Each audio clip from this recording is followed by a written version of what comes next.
پاکستان میں عید کا چاند دیکھنے کے لیے ہلال کمیٹی کا اجلاس کب شروع ہوگا اور اس کا اعلان کتنے بجے کر دیا جائے گا کہ چاند نظر آیا ہے کہ نہیں؟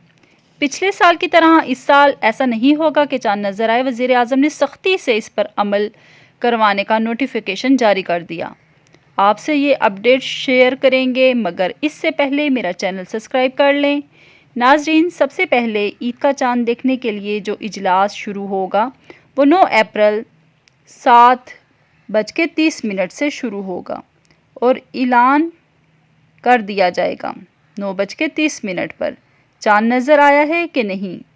آپ کا اس بارے میں کیا خیال ہے کہ 9 اپریل کو چاند نظر آئے گا یا نہیں؟ مجھے کمنٹ کر کے کمنٹ باکس میں بتائیے گا۔ انشاءاللہ ایسی ویڈیوز دیکھنے کے لیے میرے چینل کو سبسکرائب کریے۔ شکریہ اینڈ اللہ حافظ۔